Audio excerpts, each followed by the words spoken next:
അല്ല എന്തൊക്കെയോ ശില്പങ്ങളൊക്കെ കൊത്തിയെടുത്ത മാതിരി ഉണ്ട് കാണാൻ. ആ പാറകളൊക്കെ നോക്കൂ, എന്ത് രസം.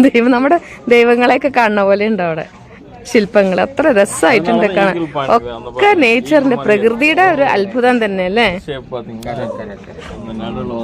അങ്ങനെയാണ്, അതുകൊണ്ടാണ് നോക്കിയത് ഇതെങ്ങനെ 7 വണ്ടേഴ്സിൽ വരണതെന്ന്.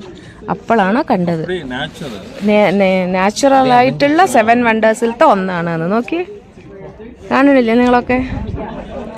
ശരിക്കും ശില്പങ്ങളൊക്കെ കൊത്തിയെടുത്ത പോലെ തന്നെ ഉണ്ട്. അത് പ്രകൃതിയിൽ തന്നെ രൂപപ്പെട്ടതാണെന്നാണ് പറയുന്നത്. എന്തൊരു ഭംഗിയാ കാണാൻ. അതോ താഴ്ചയോ? താഴേക്ക് നോക്കുമ്പോ ഭയങ്കര താഴ്ച കാണുന്നുണ്ടല്ലോ അല്ലേ. രസമായിട്ടുണ്ട് അല്ലേ കാണാൻ.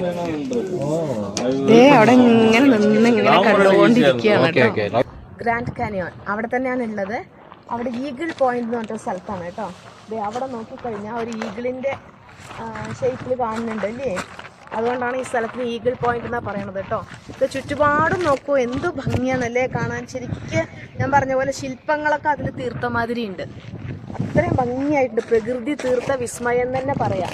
അപ്പോൾ ഇവിടുന്ന് നല്ലൊരു വ്യൂ ആണ്. അപ്പോൾ എന്നാൽ പിന്നെ എല്ലാവർക്കും ഈ വ്യൂ ഒന്ന് കാണിച്ചു തരാമെന്ന് വിചാരിച്ചു. ഫുള്ളായിട്ട് കവറായില്ലോ അല്ലേ. ഇവിടെ ഈഗിളാണ് പറക്കണമെന്നാ പറയണത് കേട്ടോ. പക്ഷെ എനിക്ക് അത് കാണുമ്പോൾ എന്താ പറയുക, കാക്ക പറക്കണ പോലെ തോന്നുന്നത്. ഇത് അവിടെയൊക്കെ ഉണ്ട്, കാണിച്ചു തരാം കേട്ടോ. പക്ഷെ ഞാനിങ്ങനെ ഓരോ സ്ഥലത്ത് നോക്കിയപ്പോൾ എല്ലാവരും പറയണത് അത് ഈഗിളാണ് പറക്കണമെന്നാണ് പറയണത്. പക്ഷെ എന്തോ തോന്നുന്നില്ല. അത് അവിടെയൊക്കെ ഇരിക്കുന്നുണ്ട്. നിങ്ങൾക്ക് എന്താ തോന്നണമെന്ന് നോക്കിക്കോ കേട്ടോ. ഇത് കാണുമ്പോൾ എനിക്ക് കാക്ക ഇരിക്കണ പോലെ തോന്നുന്നത്. ഇതാണ് അത്ര ഇവിടുത്തെ ഈഗിള്. ചിലപ്പോൾ അങ്ങനെ ആയിരിക്കൂല്ലേ. കുറേ ഇരിക്കുന്നുണ്ട്, എല്ലാവിടെയും കുറേ ഇരിക്കുന്നുണ്ട്. അപ്പോൾ അതുകൊണ്ട് നമുക്കും അറിയുന്നില്ല എന്താണെന്നുള്ളത്. ഈ സ്ഥലത്തിൻ്റെ പേര് ഈഗിൾ പോയിന്റ് എന്നാണ് കേട്ടോ.